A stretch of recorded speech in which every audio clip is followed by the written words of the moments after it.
Kwa mahubiri yenye kichwa Nuru na Giza, leo tujifunze neno la Mungu kuhusu mambo haya. Watu wa kweli wa Mungu ni akina nani? Na nuru katika Biblia inarejelea nini?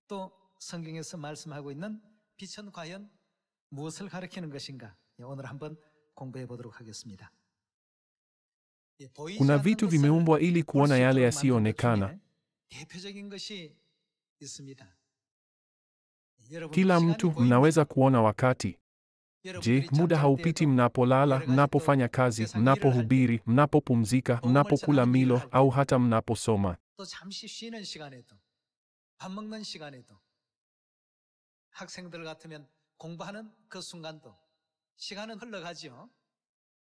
Mnaweza kuona wakati unapita. Hauonekani. Ni kifaa gani kinachotuwezesha kuona mtiririko usioonekana wa wakati? Ni saa. Kupitia saa tunatambua, wakati unapita hivi. Vivyo hivyo, Mungu anatuonyesha ulimwengu wa kiroho kupitia Biblia. Mambo ya ulimwengu wa kiroho kama vile wenye haki na waovu, wale wanaoweza kwenda mbinguni na wale wasioweza, na kazi za Mungu na zile za Shetani hazionekani katika ulimwengu huu wa pande tatu.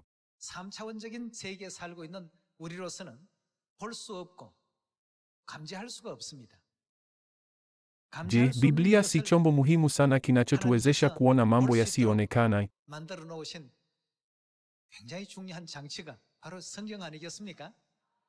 Basi kupitia Biblia lazima siku zote tuelewe ulimwengu usioonekana.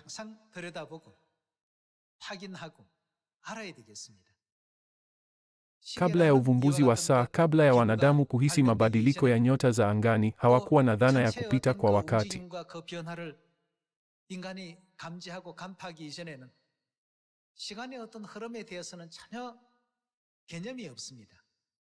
Vivyo hivyo, bila kumwamini Mungu na bila ujuzi wa Biblia, haiwezekani kupambanua mambo yasiyoonekana ya ulimwengu wa kiroho.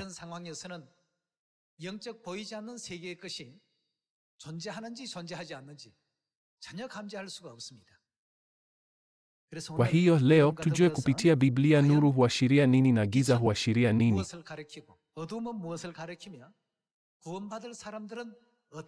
Pia tutajua sifa za wale watakaookolewa. Tuangalie Yohana sura ya 3 mstari wa 16.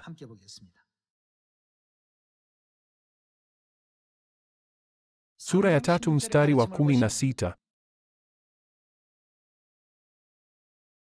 Kwa maana jinsi hii Mungu aliupenda ulimwengu hata akamtoa mwanawe wa pekee, ili kila mtu amwaminie asipotee, bali awe na uzima wa milele. Kwa maana Mungu hakumtuma mwanawe kuhukumu ulimwengu, bali kupitia kwake ulimwengu upate kuokolewa. Yeyote amwaminie hahukumiwi, lakini asiyeamini, je, nini kitamtokea? Yeye amekwisha kuhukumiwa kwa sababu hakuliamini jina la mwana pekee wa Mungu.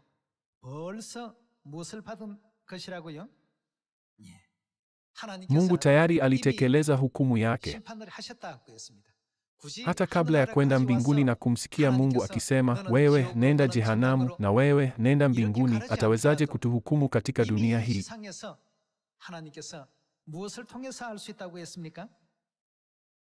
Atatuhukumu kwa kuangalia kama tumemwamini Mungu aliyekuja katika mwili au la. Wale ambao hawakumwamini Yesu Kristo, Mungu aliyekuja katika mwili miaka 2000 iliyopita, walikuwa tayari wameshahukumiwa hapa duniani. Hawahitaji kusimama mbele ya kiti cha hukumu mbinguni.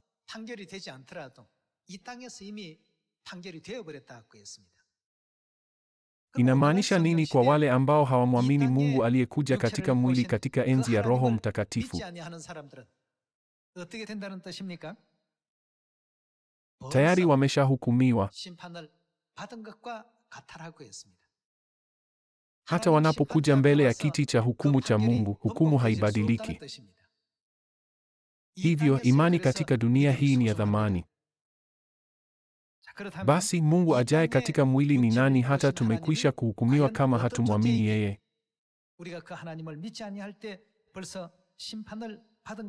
Tuangalie mstari wa 19. Hii ndiyo hukumu kwamba nuru imekuja ulimwenguni, nao watu wakapenda nini? Giza kuliko nuru, kwa sababu matendo yao ni maovu. Hebu tujue hiyo nuru inamwakilisha nani? Mstari wa 20, kwa kuwa kila atendaye maovu huchukia nini? Kwa nini wanachukia nuru? Wanafanya nini? Wanachukia nuru kwa sababu wanatenda uovu. Kwa kuwa kila atendaye maovu huchukia nuru, wala watafanya nini? Wao haji kwenye nuru ili matendo yake maovu yasifichuliwe. Mstari wa 21, lakini yule aishiye kwa ukweli anafanya nini? Huja kwenye nuru ili ionekane wazi kwamba matendo yake yametendeka katika Mungu. Kulingana na Yohana sura ya 3 mstari 16, wale ambao hawaji nuruni ni wale watendao uovu. Wale watendao maovu wanaichukia nuru, hawaikaribia nuru na wanaikataa.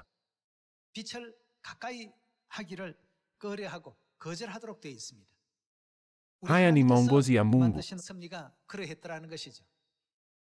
Basi tuthibitishe kile ambacho nuru huashiria kwa kufungua Yohana wa kwanza sura ya kwanza.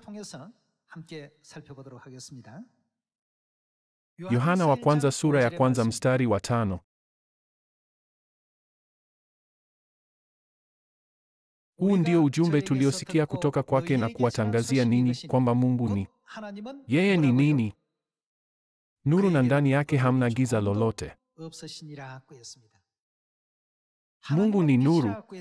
Ikiwa Mungu ni nuru, basi Yesu aliyekuja duniani katika mwili miaka 2000 iliyopita alikuwa nani? Kulingana na Yohana sura ya 1 mstari wa 1 na 14, alikuwa Mungu aliyekuwepo tangu mwanzo. Ijapokuwa alikuja katika mwili, yeye ni Mungu. Ingawa yeye ni nuru, watu walikataa kuja kwenye nuru. Walikataa Injili ya ufalme ambayo Yesu alihubiri, na hata wakapaza sauti, msulubishe. Walikuwa watu wa aina gani?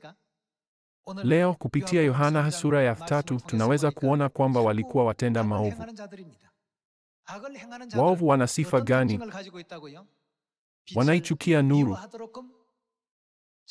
Hivyo itikio lao kwa nuru ni nini? Hawaji humo.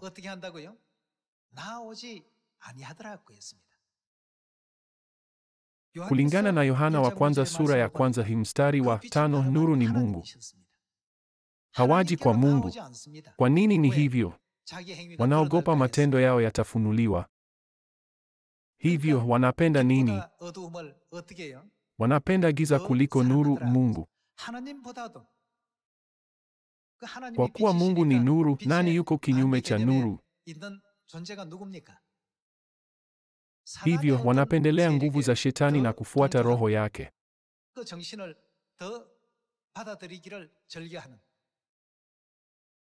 Matokeo yake, Mungu alifanya hukumu kwamba wale wasiompokea Mungu ambaye amekuja kama nuru watakabili adhabu ya milele ya jehanamu.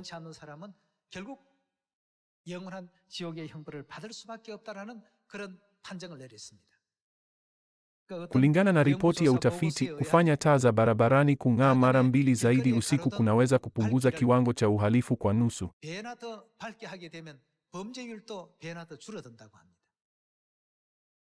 Ni jambo la ajabu. Uhalifu mwingi unatokea mahali penye giza.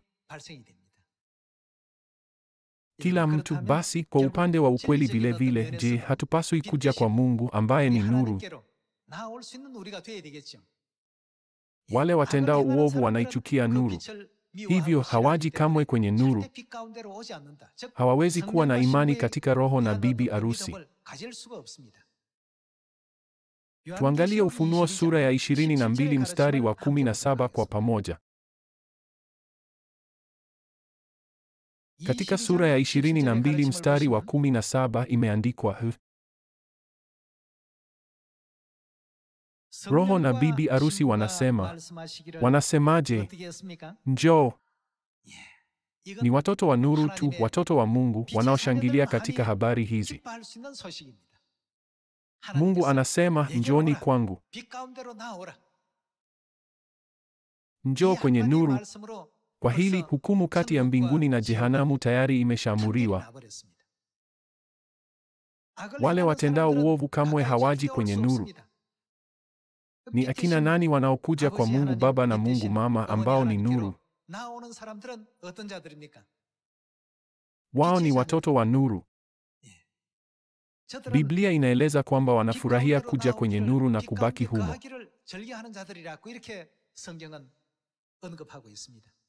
Katika enzi hii kuna makundi mawili, wale wanaowapokea Mungu Baba na Mungu Mama ambao ni roho na bibi arusi, na wale wanaowapinga. Kuna vita vya kiroho katika ulimwengu usioonekana. Kama ambavyo hatuwezi kuona mpito wa wakati kwa macho yetu, lakini tunaweza kuupima kwa saa. Mungu anatuonyesha ulimwengu wa kiroho usioonekana kupitia Biblia.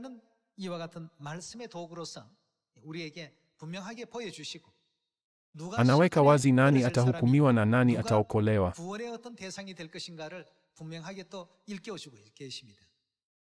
Mungu ambaye ni nuru anatufungulia njia nyingi kutubu na kurudi mbinguni.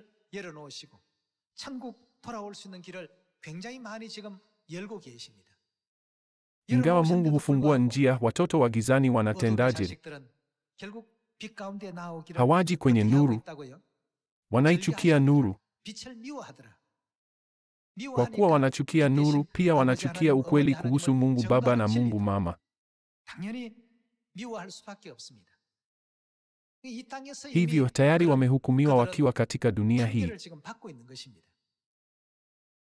Kinyume chake, kwetu sisi tunaokaa katika nuru, Mungu anatupa uhakikisho leo na kesho kwamba tutaingia katika ufalme wa milele wa mbinguni na kusema, furahini kwa kutembea katika nuru.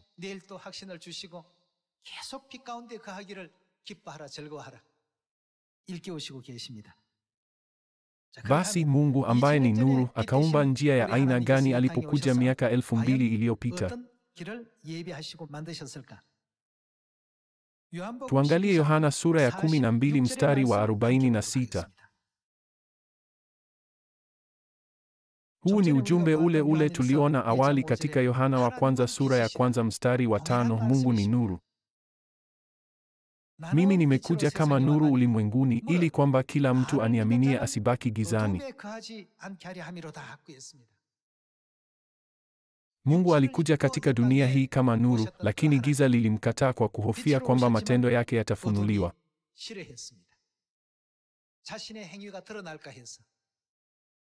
Leo tunapohubiri kuhusu ukweli, Mungu Baba na Mungu Mama ambao ni nuru, baadhi ya watu wanawachukia wao bila sababu.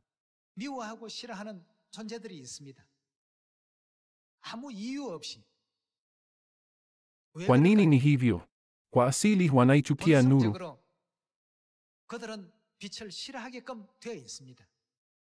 Kwa upande mwingine, uwepo wetu hapa leo unatumika kama uthibitisho kwamba tunaipenda nuru na tunafurahia katika nuru.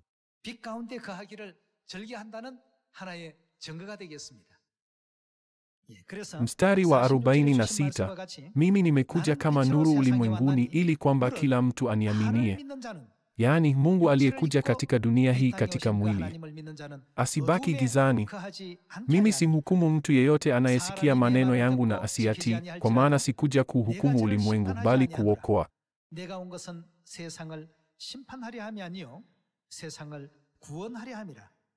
Yuko amhukumuye yeye anikataye mimi na kutokuyapokea maneno yangu, yaani yale maneno niliyosema yenyewe yatamhukumu siku ya mwisho. Kila mtu, Mungu Baba na Mungu Mama, waliokuja kama roho na bibi arusi, walisema nini? Muda mfupi uliopita tulisoma Ufunuo sura ya 22 mstari 17 ambapo wanasema, njoo. Je, si ni amri ya kuja nuruni? Walakini watu hawaji kwenye nuru. Kwa nini? Kwa kuwa wao ni wa giza, wanapenda giza na hawaji kwenye nuru. Ni kwa sababu matendo yao yote ya aibu yatafichuliwa. Kwa upande mwingine, tunafurahia kuja kwenye nuru na kushangilia katika nuru, kwa sababu Mungu anapendezwa na matendo yetu, kama ilivyoandikwa katika Injili ya Yohana.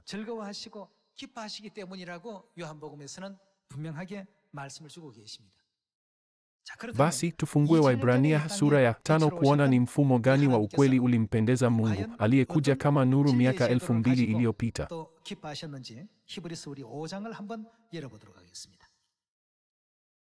Sasa Mungu anatuwezesha kupambanua mambo yasiyoonekana. Hebu tuangalie sehemu ya tukio Mungu ambapo alituonyesha kama sisi ni watoto wake au la. Waebrania sura ya 5 mstari wa 6. Pia mahali pengine asema, wewe ni kuhani milele. Kwa mfano gani? Kwa mfano wa Melkizedeki. Mstari wa 7. Katika siku za maisha ya Yesu hapa duniani, alimtolea maombi na dua pamoja na kulia sana na machozi, yeye awezaye kumwokoa na mauti, naye Mungu akamsikia kwa sababu ya kutii kwake kwa unyenyekevu. Ingawa alikuwa mwana. Mwana ni nani? Ni Yesu. Alijifunza utiifu kutokana na mateso aliyoyapata, na kisha kukamilishwa, akawa chanzo cha wokovu wa milele kwa wote wanaomtii.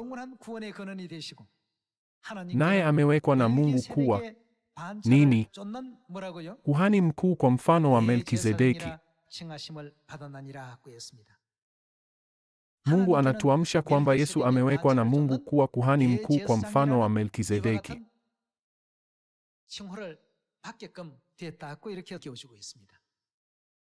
Basi kupitia mafundisho kuhusu Melkizedeki, lazima tujue kama tunaishi nuruni au gizani.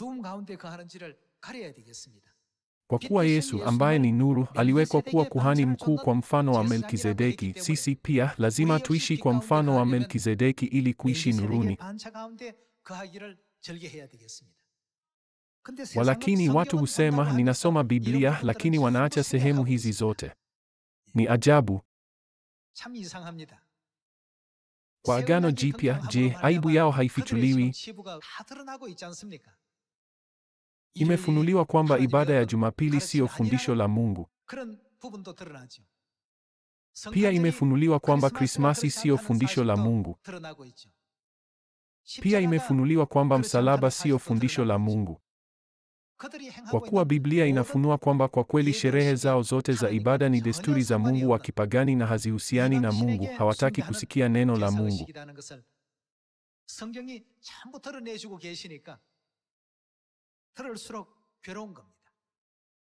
Ndiyo maana wanazuia ukweli. Kwa njia hiyo watu hawatakuja kwenye nuru. Nikija nuruni nilitambua kwamba ibada ya Jumapili ilikuwa bure. Kushika Krismasi ilikuwa bure pia. Nimekuwa nikiabudu msalaba, sanamu. Mambo haya yote yanafunuliwa yanapokuja kwenye nuru. Kwa hiyo Biblia ya Kiingereza inasema waziwazi kwamba imewekwa na Mungu mwenyewe.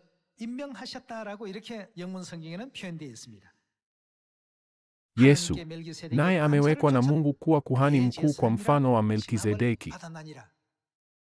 Alipokea cheo hiki moja kwa moja kutoka kwa Mungu.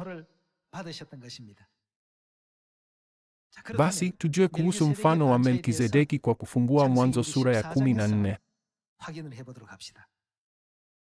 Mwanzo sura ya 14 mstari wa 17.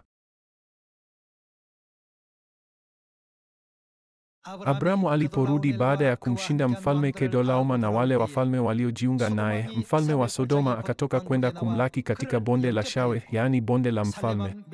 Ndipo Melkizedeki mfalme wa Salemu alipoleta. Alileta nini? Kuhani aitwaye Melkizedeki alileta nini? Mkate na divai. Alikuwa nani? Kuhani wa Mungu aliye juu sana. Alileta mkate na divai ili kumbariki Abrahamu, naye alikuwa kuhani wa Mungu aliye juu sana.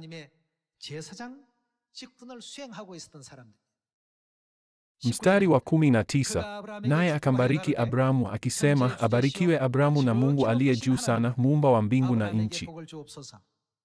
Abarikiwe Mungu aliye juu sana, ambaye amewaweka adui zako mkononi mwako.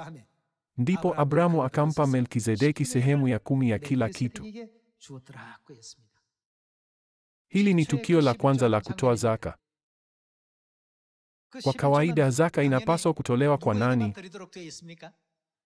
Zaka inapaswa kutolewa kwa Mungu, lakini katika Mwanzo sura ya 14, Abrahamu alimpa Melkizedeki sehemu ya 10 ya vitu vyote. Kuhani mkuu kwa mfano wa Melkizedeki ni nani?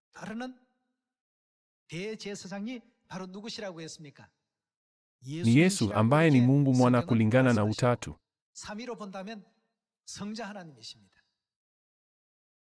Mungu aliyekuja kama nuru alikuwa kuhani mkuu kwa mfano wa Melkizedeki.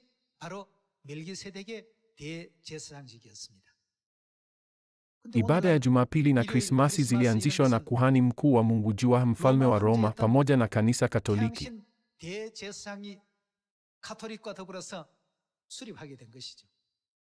Walakini Yesu hakuwahi kuzishika, bali alikuwa kuhani mkuu kwa mfano wa Melkizedeki.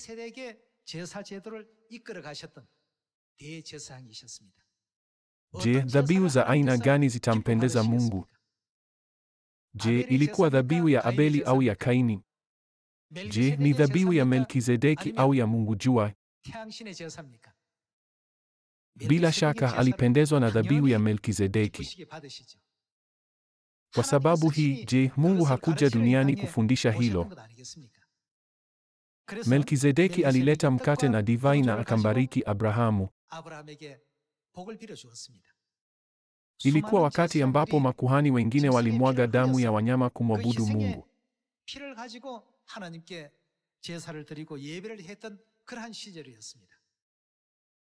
Walakini Melkizedeki alileta mkate na divai kwa namna ya kipekee.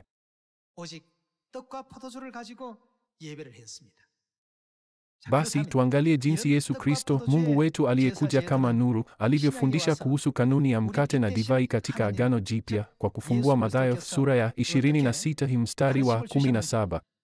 마태복음 26장 17절의 말씀 같이 보겠습니다.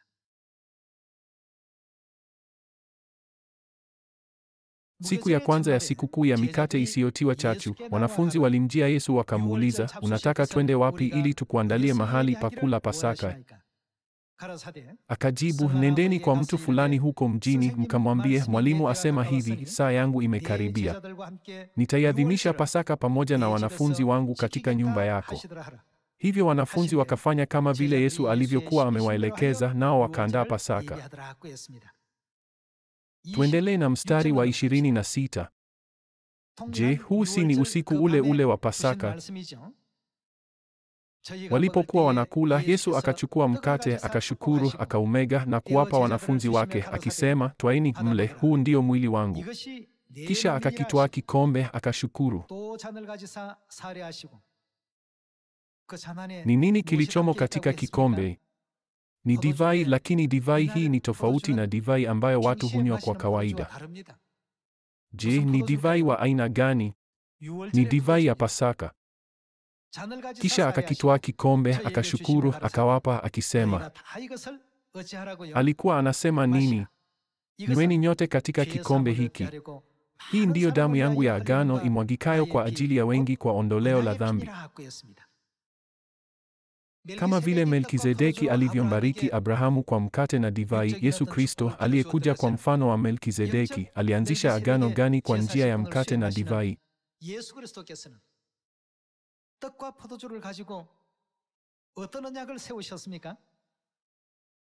Hii inarejelewa kama Nuevo Pacto katika Biblia ya Kihispania, maana yake Agano Jipya. Biblia ya Kikorea pia inataja Agano Jipya katika Luka sura ya 22. Hatimaye Agano Jipya linaweza kuonekana kama kiini cha mfano wa Melkizedeki.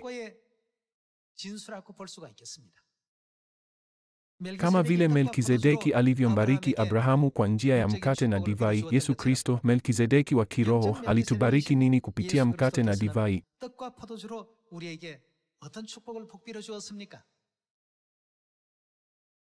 Kulingana na Yohana sura ya 6, tutakuwa na nini tukila mwili wa mwana wa Adamu na kunywa damu yake? Yesu alisema kwamba tutakuwa na uzima wa milele, baraka iliyo muhimu zaidi. Kwa kusudi hili, Mungu alikuja hapa duniani kama nuru na kuanzisha ukweli wa nuru. Ndiyo maana tunaufafanua ukweli na Mungu kama nuru. Ni kwa sababu ukweli umeanzishwa na Mungu. Basi watu wanaoishi katika Agano Jipya ambao ni nuru ni akina nani?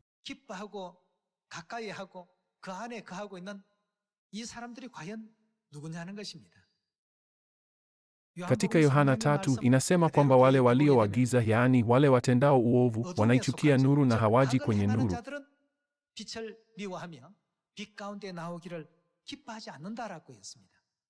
Mungu aliwatofautisha kwa sifa hizo. Hili ni jambo muhimu katika kutofautisha kati ya wale watakao kwenda mbinguni na wale ambao hawatakwenda. Vipi kama hatuna saa? Vipi kama jua na mwezi visingesonga? Basi hatuwezi kuhisi kupita kwa wakati.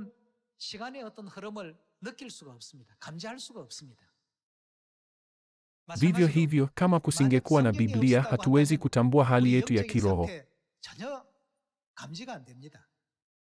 Kupita kwa wakati kulikuwepo, lakini hapakuwa na kifaa kuthibitisha hilo.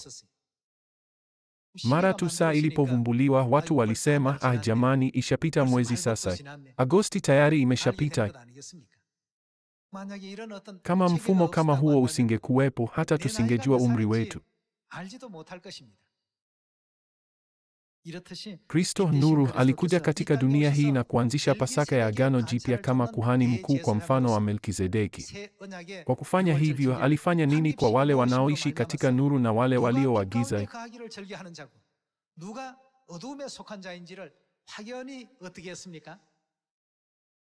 Mungu alitofautisha kati yao. Basi tuangalie pia Injili ya Luka kuhusu Agano Jipya. Tuangalie Luka sura ya 22 mstari wa 7. Tuone mstari wa 7. Basi ikawadia siku ya mikate isiyotiwa chachu, siku ambayo mwana-kondoo wa Pasaka huchinjwa. Hivyo Yesu akawatuma Petro na Yohana akisema, nendeni mkatuandalie chakula cha Pasaka ili tuweze kuila.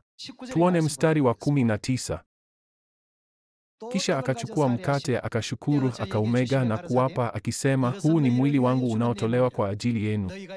Fanyeni hivi kwa ukumbusho wangu. Vivyo hivyo baada ya kula, akakitwaa kikombe, akisema, kikombe hiki ni Agano Jipya katika damu yangu, imwagikayo kwa ajili yenu.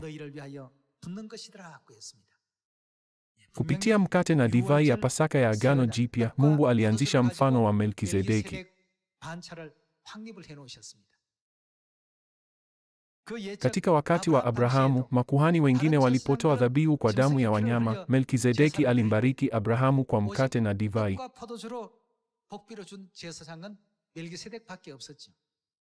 Katika Waebrania sura ya 5 imeandikwa kwamba Yesu Kristo aliwekwa na Mungu kuwa kuhani mkuu kwa mfano wa Melkizedeki.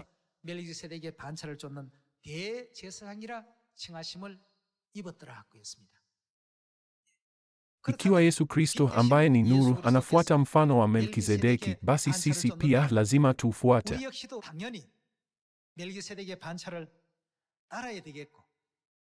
Kwa kuwa Mungu alisema alianzisha hili kwa ajili yetu, je, haitupasi sisi wenye dhambi kulishika Agano Jipya? Ni jambo sahihi kufanya. Tuone baraka ambayo Mungu aliwaahidi watu kama hao. Tufungue Yeremia sura ya 31 mstari wa 31. Sura ya 31 mstari wa 31. Siku zinakuja, asema Bwana, nitakapofanya 무엇을 Nini? 세운다고요? Agano Jipya na nyumba ya Israeli na nyumba ya 자, Yuda. 새 언약은 Tuone 34절에 zaidi 가서 kuhusu 보시면 Agano Jipya katika mstari wa 33. Hili ndilo agano nitakalofanya na nyumba ya Israeli baada ya siku zile, asema Bwana. Nitaweka sheria yangu katika nia zao na kuiandika mioyoni mwao. Nitakuwa nani? Mungu wao, nao watakuwa watu wangu. Kwa kuwa Mungu ni nuru, alimaanisha nitakuwa nuru yao, nao watakuwa watu wangu wakao nuruni.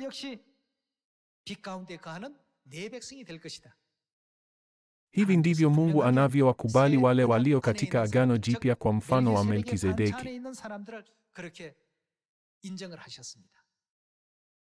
Kama vile Mungu alivyomchagua Yesu kuwa kuhani mkuu kwa mfano wa Melkizedeki, anawaita wale walio katika Agano Jipya watu wangu. Cheo hiki hakikupewa mtu yeyote tu. Lazima tuishi katika nuru. Je, hatupaswi kukaa katika Baba wa mbinguni na Mama wa mbinguni?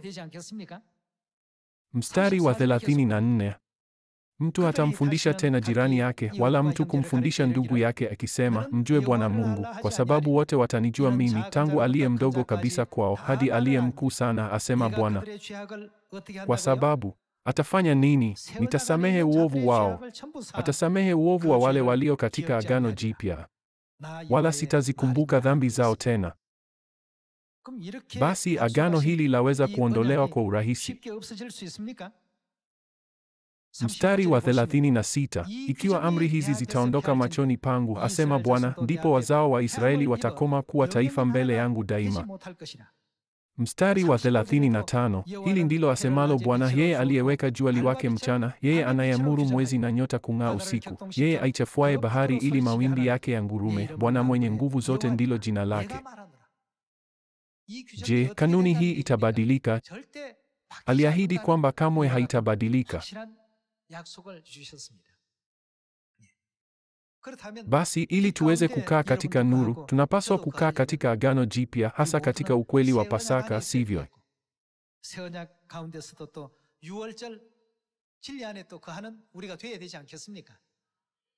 Ndiyo maana Waebrania sura ya 9 inasema Agano Jipya linatuwezesha kupokea ahadi ya urithi wa milele. Kwa maneno mengine, je, si ni ahadi ya Mungu inayoturuhusu kuingia mbinguni? Tuangalie Yohana sura ya 3 mstari wa 19 tena. Hii ndiyo hukumu, kwamba nuru imekuja ulimwenguni, nao watu wakapenda giza kuliko nuru, kwa sababu matendo yao ni maovu. Kwa kuwa kila atendaye maovu huchukia nuru, wala watafanya nini? Hawatakuja kwenye nuru.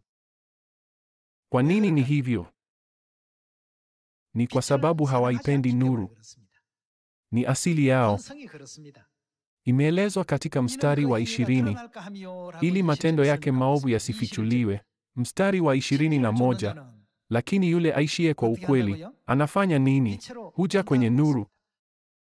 Roho na bibi harusi wanaposema njoo, je, wanaenda kwa Mungu ambaye ni nuru?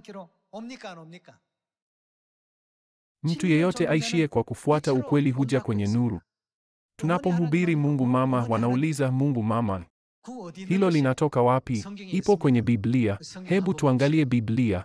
Wanaposoma Wagalatia 4 na Mwanzo, je, haijaelezwa waziwazi? Kwa hiyo yeyote aishiye kwa kufuata ukweli huja kwenye nuru, ili ionekane wazi kwamba matendo yake yametendeka katika Mungu. Matokeo yake wanapokea Agano Jipya vilevile na Mungu Mama na Mungu Baba. Kukutana na Baba na Mama ni thamani zaidi kwao kuliko kitu kingine chochote. Hakuna furaha zaidi. Kwa kuliona hili, sisi watoto wa nuru tunapaswa kueneza Injili. Kwa watoto wa nuru, kutaja tu Mungu Mama kunaweza kuwa na athari kama hiyo mioyoni mwao.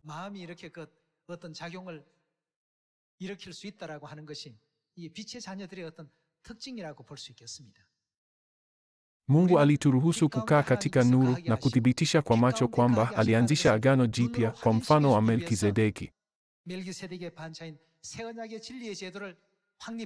Zaidi ya hayo, alifunua ikiwa sisi ni watoto wa nuru au tu wa giza kupitia agano jipya.